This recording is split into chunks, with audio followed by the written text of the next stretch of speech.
เจ้าสบายดีเนาะมื้อนี้เราก็สิมาสอนวิธีการซื้อพลอยเนาะทวิตก็เข้าไปธนาคารการค้าก่อนเนาะเป็นแอปของธนาคารเข้ามาแล้วจะได้โอนเงินเนาะแล้วจะใส่บัญชีของบริษัทในตอนนี้ข้าพเจ้าได้ใส่ไปแล้วเนาะได้โอนไปแล้วเอามาเบิ่งการเคลื่อนไหว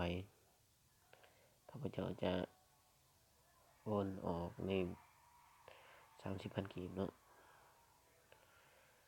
วันนี้เรามาเบิ่งวิธีการซื้อวันนี้เข้ามาที่แอปเนาะ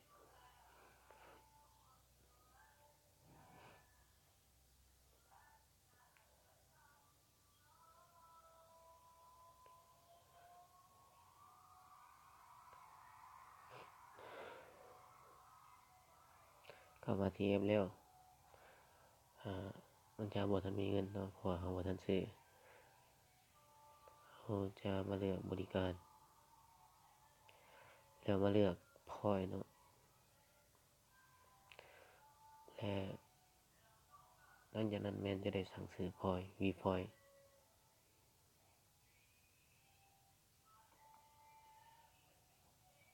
จำนวนพอยต์เนาะที่เราซื้อเมื่อกี้นี่30,000 กีบ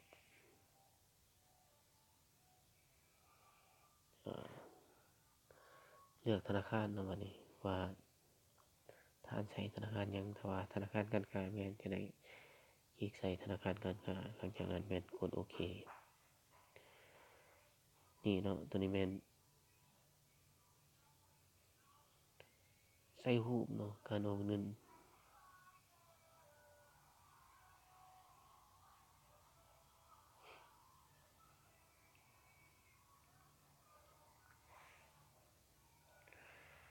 ตัวนี้เราจะได้แคปหน้าจอตัวนี้ก่อน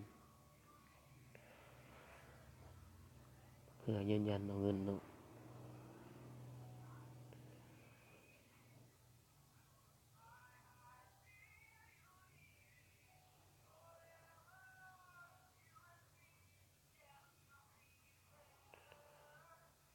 หลังจากนั้นแม่นเลือกรูปที่เราโอนเงินไปหั่น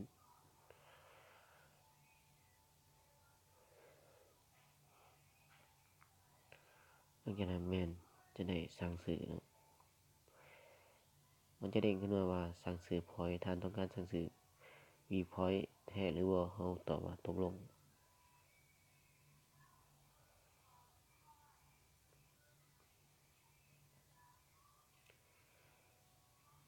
สั่งซื้อ V พอยต์สำเร็จแล้วกรุณารอท่าประมาณ5 ถึง 10 นาทีเนาะ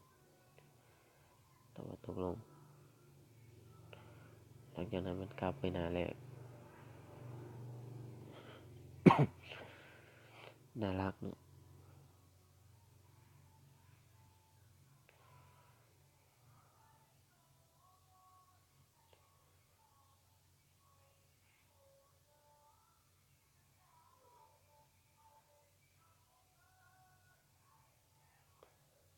รอท่าอีกจักหน่อยเนาะทางบริษัทเพิ่นจะโอนเงินกลับมาให้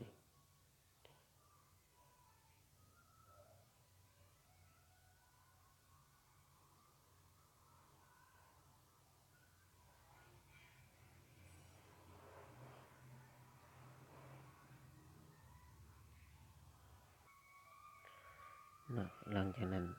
ท่านก็จะเห็นเงินที่เข้ามาใน V พอยต์เป็นจำนวน30,000เนาะบวกทั้งเงินหยอดเหลือบวกทั้งเงินที่เหลือ 1,750 เนาะสำหรับการซื้อพอยต์ก็เบิดเพียงเท่านี้เนาะ